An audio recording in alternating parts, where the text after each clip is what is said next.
Hello, everybody, and welcome to From the Mezzanine, the Broadway podcast for the Broadway fans. I'm your host, Lindsay Stone. I'm so excited for today's episode because originally, I had promised y'all that this was going to be a best of 2024, looking back on big Broadway news stories, big Broadway moments of the year. And that is to come. This week, however, we have been infiltrated with so much Broadway news that I cannot look away. There has been so much that has occurred this week that I decided we have to have one last and final Broadway news from the Mezzanine episode before we head into our recap of all things 2024. So next week's episode will be our 2024 extravaganza, and we are going to recap and just take a little stroll back down through memory lane of 2024. And I sent out a call on my Instagram, and y'all answered that call. I said, tell me what was your most memorable, craziest moment of Broadway news, Broadway tea, Broadway tings of 2024. And y'all answered in a way that y'all literally never have before. I love my community on Instagram. Y'all are the best. If you don't follow, you should follow at From the Mezzanine _podcast, because I get so much. Literally, y'all send me articles, y'all give me info, but I have not had engagement like this since I said that I was making my list for the hottest Broadway casts. And that was crazy, but this was even crazier. Y'all really came through with all of the big moments. And so that is going to be on next week's episode, just because we have so much to discuss this week. And plus, I saw 3 Broadway shows last weekend, so I want to walk y'all through that. And then we have like the Gypsy reviews. We have everything that is going on. This is just going to be called the Eva Noblezada episode. Is she coming on for an interview? No, not yet. But I feel like for some reason, this has been her craziest week ever. So that is what is in store for today's episode. And next week, I promise, we are going to do the big extravaganza of 2024 on Broadway, including my top shows, my Broadway rankings of every show that I saw in 2024. And I saw a whopping, drumroll please, 57 shows, both on Broadway and off, one at the Kennedy Center, here and there. But for the majority, they are Broadway shows, and I ranked them all, and I'm looking at them all on the floor right now. All my playbills are in their order. I just want to say,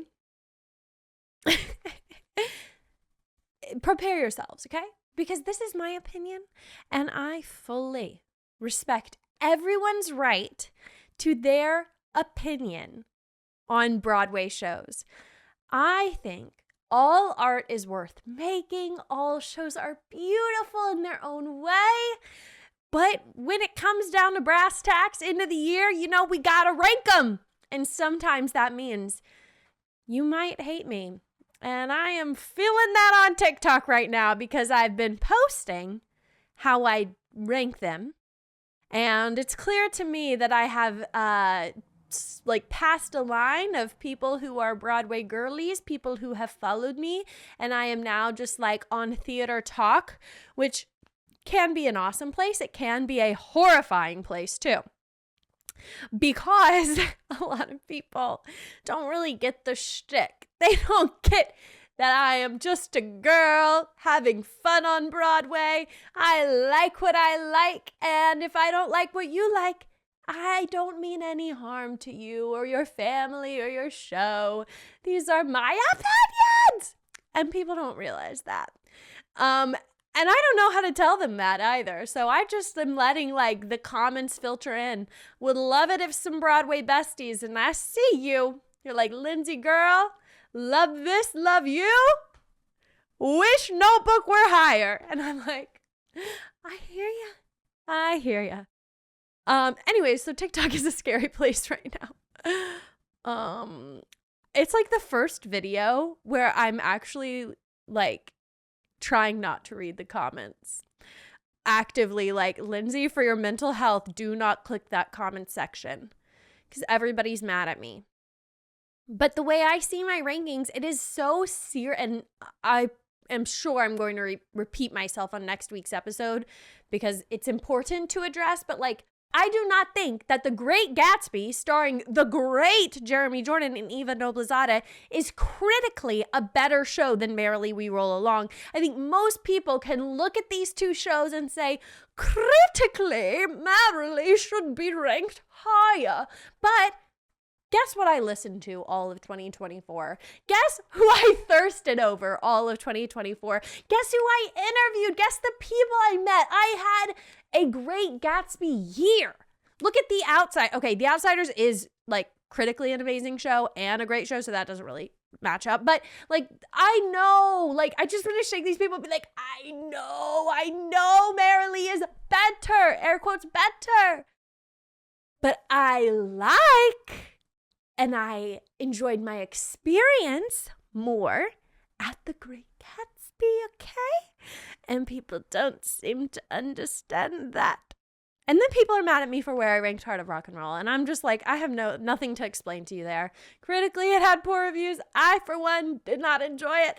But people are still mad at me for that. So, yeah. Yeah, I'm working through that right now, but as you can probably tell.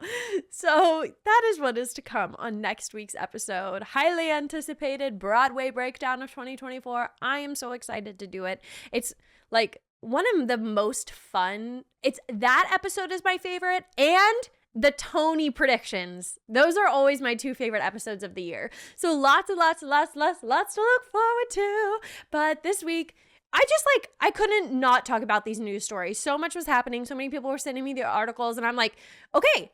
I feel like y'all aren't going to hate me if I switch it up and we have a last news episode of the year. So let's do that. But before we get there, I'm going to recap my experiences last weekend at Gypsy, Cult of Love, and Teeth. Dun-ta-da.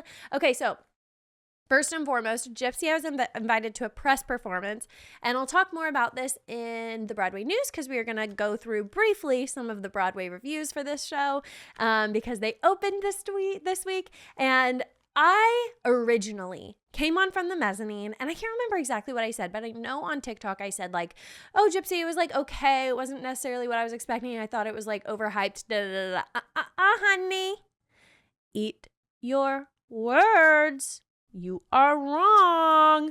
Gypsy is one of the best shows I have literally ever seen. Audra McDonald is so absurdly talented. I love the entire cast of this show. I love lots of the songs. I enjoyed myself to the heights of like, this is one of my favorite shows of this season. And my other favorite show is Maybe Happy Ending, but I cannot compare those two. This is on par with Maybe Happy Ending. So incredible. I get it, you guys. I finally get the hype of Gypsy, and I am obsessed. And I will say, put it on the record, Audra McDonald is adding her 7th Tony to her Tony cabinet. I never know what to call it. There's got to be like to her award list. I don't know. But she is winning the Tony, period. No ifs, ands, or buts. Next, we have Teeth. So my dear friend Bailey, she really, really wanted to see Teeth. She hadn't seen it yet. And I was like, girly, call me up. I'm there. I love Teeth. It's my favorite show. And I had already seen it twice, but it was at Playwrights Horizons. Now it is on New World Stages, and they are closing on January 5th. I am so sad. I do not think that this should close. I think it should go to Broadway because I love it that much, and I think it would have an amazing cult following. This show, it just feels like a little secret. It feels like a little secret that I have, that like I know how good it is, and so many people haven't experienced the unhinged wildness and hilariosity of Teeth. And I'm like, I want everybody to see it just because I think everybody should have that experience in a theater. It pushes the bounds of what you think can be accomplished in a theater, and it is the best show ever. It is over the freaking top absurd. It is so funny. The music literally is so good. It is a perfect show. It is a perfect show. Few things, it feels like everything matches up. The song, the book, the set. This goes so far past the threshold of like standard. It pushes the bounds and it's incredible. The cast is so good. Oh, and I have to give a shout out on the record for Andy Karl. So Andy Karl, most of us know him because he originated the role of Warner in Legally Blonde, and he was married to Orpha. I said her name wrong on the podcast once, but they're no longer together. Sad, but his acting was so good. I loved him in it. He played the pastor, and then the pastor also plays the dentist. Oh, not dentist, the OB-GYN. I said dentist because that scene is like kind of synonymous with like the scene in Little Shop of Horrors. I've never seen Little Shop. I need to, but I just feel like those scenes are probably pretty similar. I just can't even explain why, but I just do. Anyway, so he plays the OB-GYN and the pastor, and he's so good, and he was so funny, and I kind of wish that he was the one that was on the album, but it's okay. He just did everything. I liked the way that the previous actor did it, but Andy Karl was just amazing, and I was like, oh, wow, like I wasn't expecting this much from him, especially because of the tea about him, allegedly, possibly. I don't know if he cheated on Orpha, but he did fall in love with another woman while he was with her. But he was a great actor, all things considered. But the greatest gift that Teeth has brought us is Elise Allen Lewis, and she is the star. She plays Dawn O'Keefe. I want to play this role. I've never seen a role on Broadway that I've been like, give me that role. I want to play it. But I really want to play her. She's just so wild. I really want to play her, and I feel like I could do it pretty well other than like the vocals. It's so good. I'm obsessed, and I'm so happy I saw it one last time. Like I could literally cry, and they did change quite a lot from the Playwrights Horizons performance over to the New World Stages. It was just amped up, and there were a lot of technical elements that were amped up. We were in the 4th row. We did telecharge. We paid $39. We were dead center. It was prime location, and we got the ponchos. We were in the splash zone, which means blood and water can get you, and I really didn't like the idea of that, but I really liked having the poncho because it was fun. And it was funny because I feel like people who were seeing it for the first time, they knew when something was about to happen, wink wink, if you know what I mean, because people would start putting on their ponchos and covering themselves up, and so everybody was like, oh yeah, the teeth are about to be activated. I love that show so much. Okay, next we have Cult of Love. So this is starring Shailene Woodley and Barbie Ferreira. I never know how to say her last name. It was really a great play. I am inclined to say once you've seen one family dramedy on Broadway, you've seen them all. And I do kind of feel that way, but that doesn't mean that they're not thoroughly entertaining and hilarious and relatable. But I would say this is so similar to Appropriate in quite a lot of ways. It's also very different. It's worth saying. Everybody was amazing. Shailene was amazing. My star was Barbie Ferreira. I loved her in Euphoria. Loved. And so I was really happy to see her. It was a great show. I attended a press performance for this as well. And yeah, I would totally recommend seeing it, especially in the holiday time if you can, because it does take place on Christmas Day. So it's a great show to see around this time of year, and Shailene Woodley did not disappoint. Alrighty, folks. With that, let's get into our Broadway grosses. This is for the week ending on December 15th, so we should see some tourist turnout in this week. And hopefully the shows that we want to see make it through and past this season will be doing well this week. So let's start at the tippity top. Do I even have to tell you? It is Wicked at number 1. Lion King is number 2. Hamilton is 3. Elf is 4. Still holding out, doing so well. I wonder if they'll recoup because they have the shortest run ever, but they're making so much money, like so much money. I can't get a ticket. I'm literally so sad. I love Gray Henson so much. And I love Elf, the movie. Is Elf my favorite Christmas movie? It might be the most timeless. I also love National Lampoon's Christmas Vacation. That is also my favorite. But Elf, I could watch Oh, I don't know. They're kind of equal. I like them both. Why do I always feel the need to rank things? Anyways, so yeah, Elf is 4, Sunset Boulevard is 5, Gypsy is 6. Oh my gosh, that's amazing. At this point in time, they are still in previews though. Like at this point in, I hope that makes sense to you guys. Like at the time these grosses came out, they're still in previews. So next week we should see them bump up because they got such good reviews. Okay, after Gypsy at 6, we have MJ at 7, The Outsiders at 8, doing really well. Great Gatsby is 9, Hell's Kitchen is 10, Death Becomes Her is 11. Okay, and then I'm just going to go a couple more. So Aladdin is 12. Aladdin is bumping down. They're going to replace it. There were talks of Aladdin being replaced with The Greatest Showman. Yeah, I can see that happening. But right below Aladdin, we have Moulin Rouge. So Moulin Rouge is doing well. I don't think it's going to close. You know, everybody's freaking out like, everybody's favorite Broadway shows are going to close. Da, da, da, da. I don't think so. The Notebook did really, really well this week. I think this would be their last week on Broadway because, of course, as of now, they've closed. So they did really well. They had 102% capacity. Just doesn't that make you sad? All In, A Comedy About Love, I think they're going to do really well because they're at 100% capacity. They only had 5 performances. This was their opening week, and they grossed over $1 million. So let's talk about that really quick. So All In, A Comedy About Love, I've been on their Reddit thread, which dangerous place to be, but I was really curious because people were saying people were not liking it.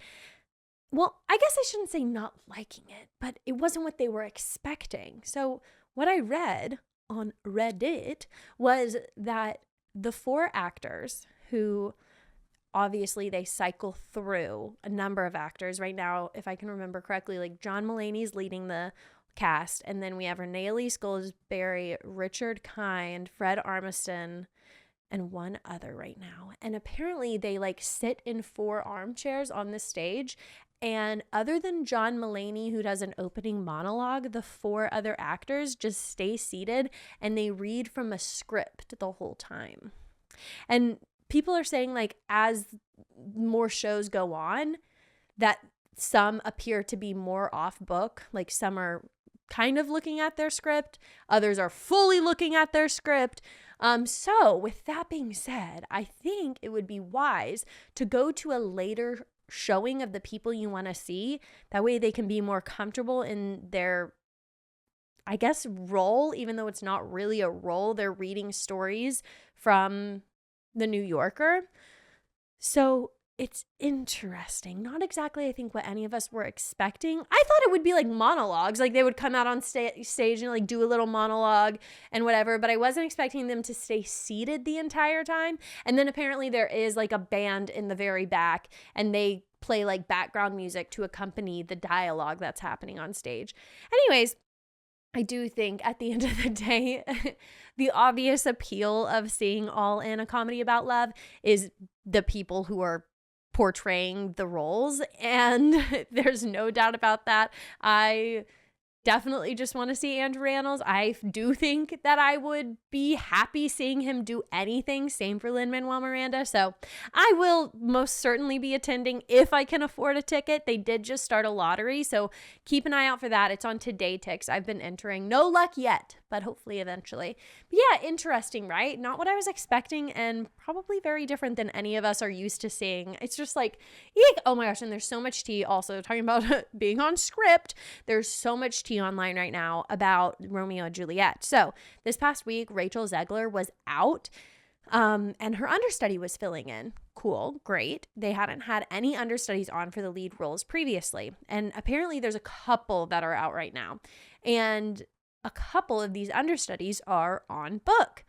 I think they said specifically the person who's playing Mercutio, his understudy is on book.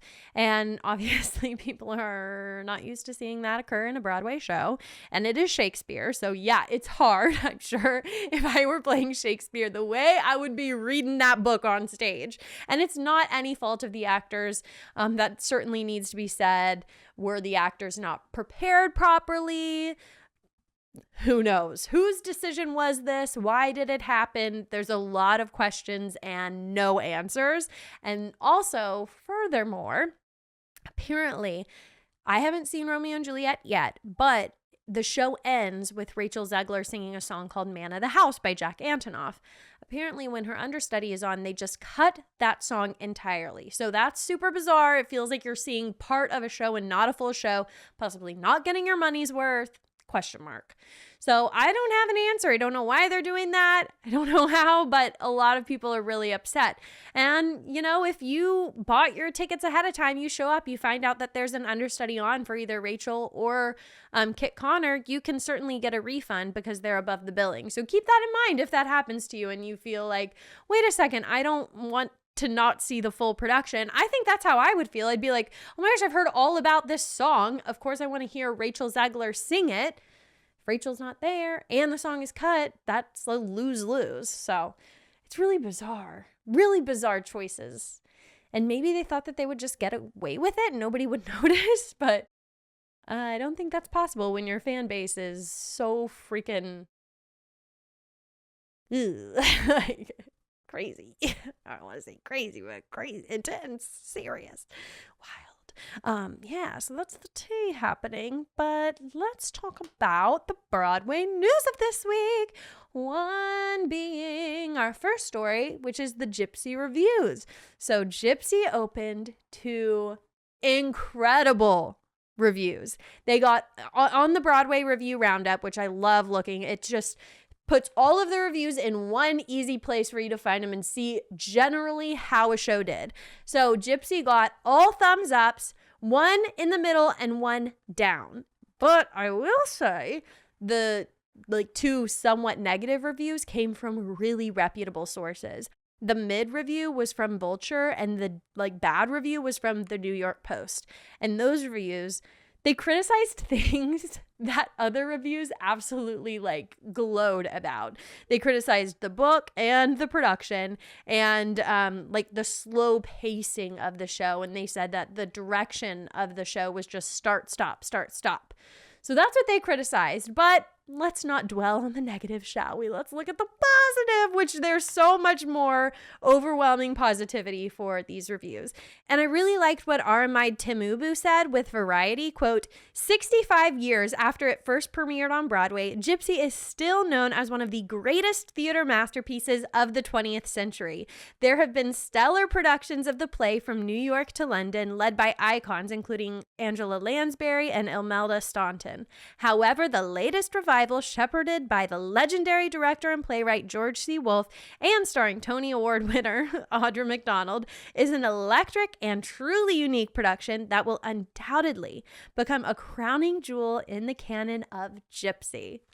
Quote, I giggled when they said Tony Award winner Audra McDonald. I don't know. It's at what point do you get to that next point where it's being simply put as a Tony Award winner isn't even enough for you anymore? She's so much more than that, But I thought that was so nice what they said, and it's so true.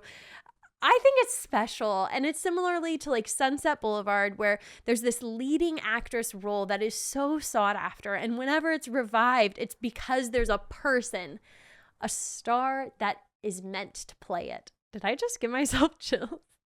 I did, but it's true. And when Audra McDonald comes along, you revive Gypsy. Of course you do.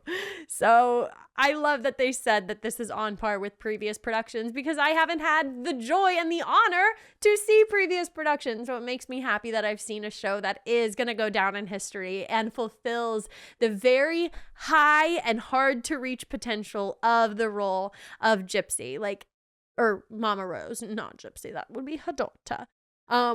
But yeah, makes me just yes, okay, we did it. We accomplished what we set out to do in having a Gypsy that's on par with all of the amazing ones that came before it. Another great review came from Charles Isherwood with the Wall Street Journal, and he said, quote, any production of Gypsy rises or falls on its rose, and Miss McDonald lifts this staging to majestic, heights.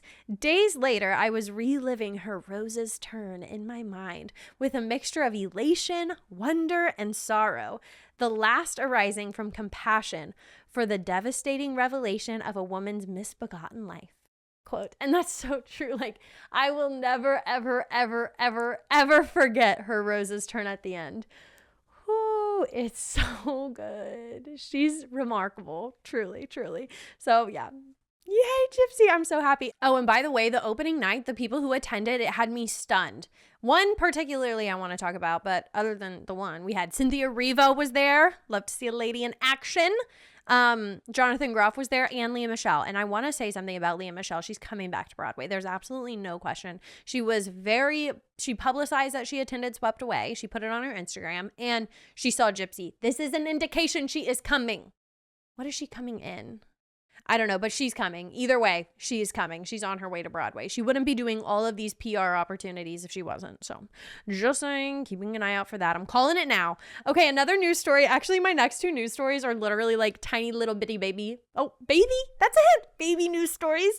Because there's not much to say other than like, yay, oh my God, these things are happening or have happened. And the first being that Aaron Tveit and his fiance have had their baby. Aaron Tveit posted, quote, "My fiance Erica Yang and I welcomed a baby girl in November," he went on to say, quote, "We couldn't be happier she's finally here, and we're full of gratitude during this holiday season," quote. My heart. No, actually, like, I've not ever been happier for two people that I don't know that they were having a baby until I saw them. And now that they had their baby, and it was in November, they had their baby in November. He's been busy doing like press for some show he's in. Sorry, Aaron. I'm not really interested if it's not Broadway, but he's been busy. And come to find out that he's been a dad all this time.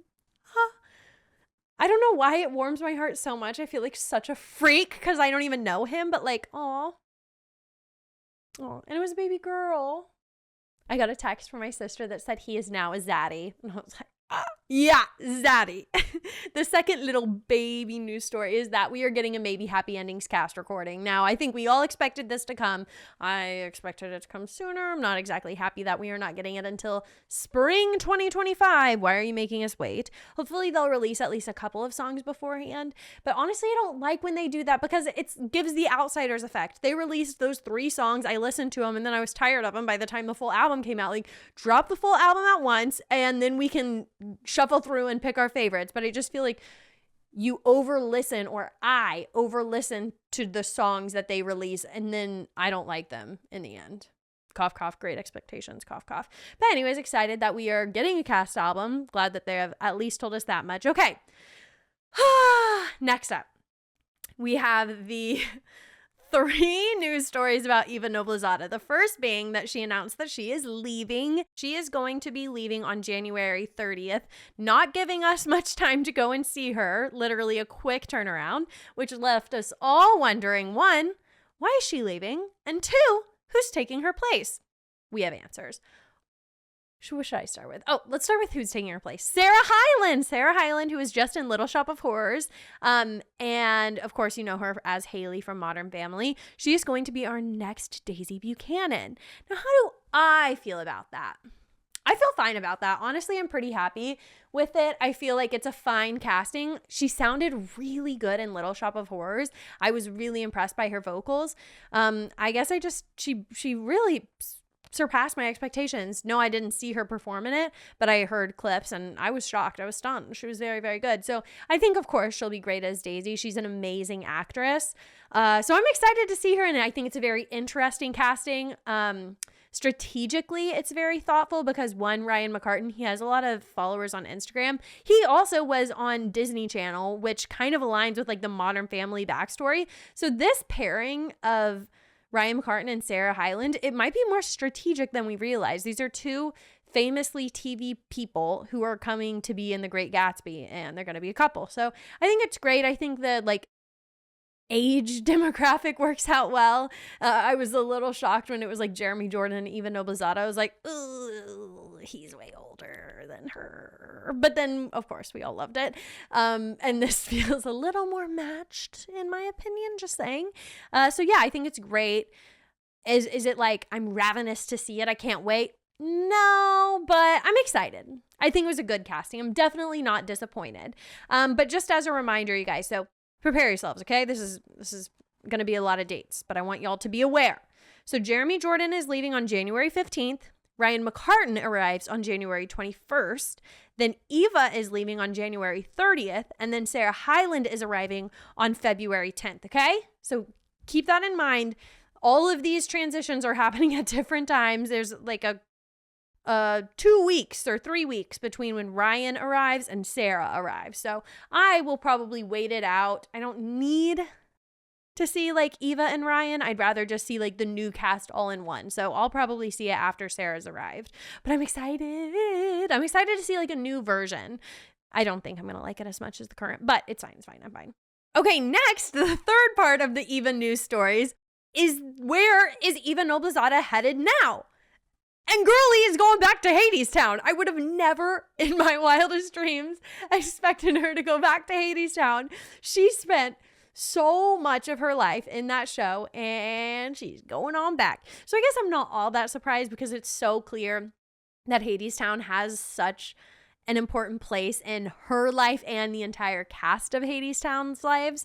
And so the original Broadway cast of Hadestown is getting back together and they're bopping across the pond over to the West End and they are going to be in the West End's Hadestown. Now, the West End has had Hadestown for a moment. It's been playing over there.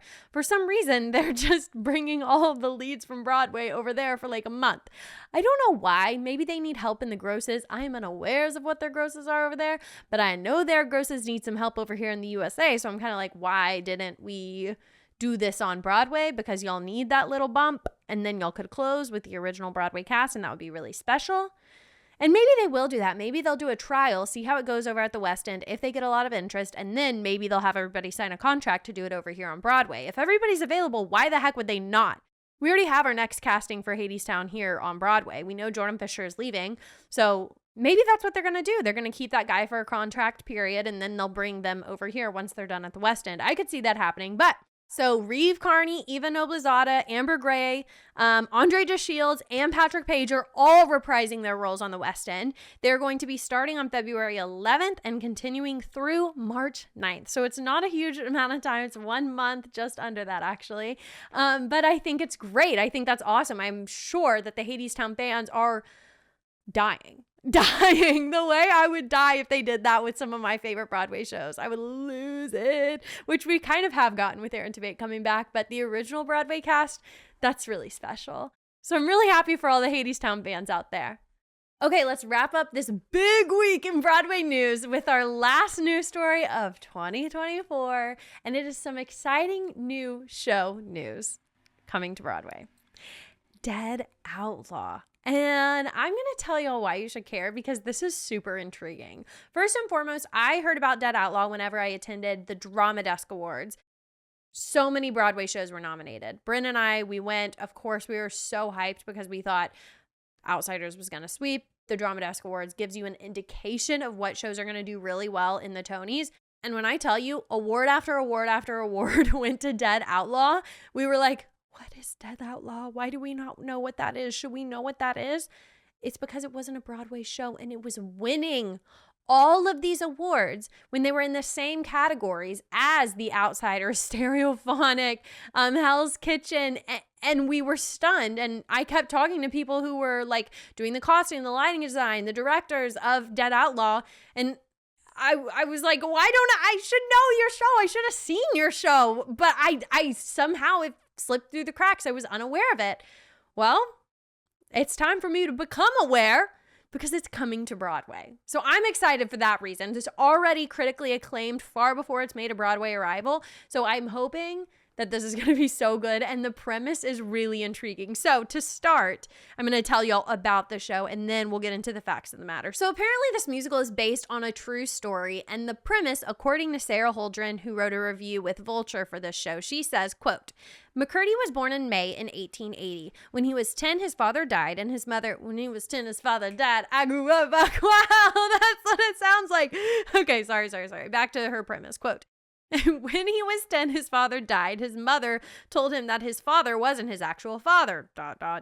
and that she wasn't his actual mother. Then she packed him off to live with his aunt, who was his real mom, and had given him up to her married sister after getting pregnant at 17. He drank and fought and eventually hopped trains. He worked as a plumber and a miner and did a stint in the army. Then he turned to bank and train robbery with really striking ineptitude. In 1911, he was shot dead in Oklahoma, and when no one showed up to claim the body, the local coroner pumped it full of arsenic to make it last while the search for next of kin continued.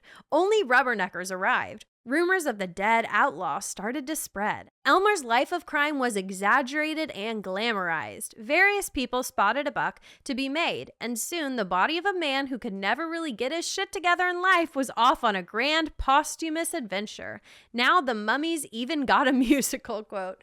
Okay, now that is a premise that I can get behind. It sounds so interesting. I'm lit for it. It's an older story. It reminds me a little bit of the show that Jeremy Jordan is about to be in that I can't remember because I've been yapping for an hour.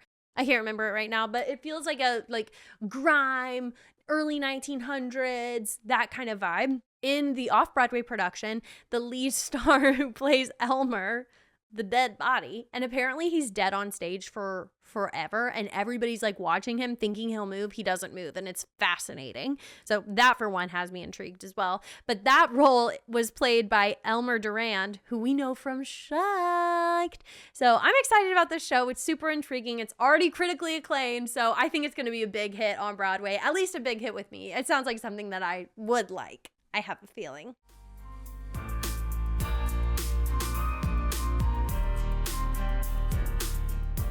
So that is our Broadway news for this week. I will see you back here next week for the highly anticipated Broadway breakdown extravaganza of 2024, including my Broadway rankings and the biggest Broadway stories of 2024. Super stoked for that. I will see you then. Please leave me a rate and review wherever you're listening. If you're watching on YouTube, please subscribe. I love to have you here, and I'd like you to stay a while. That's gonna be the new From the Mezzanine theme song.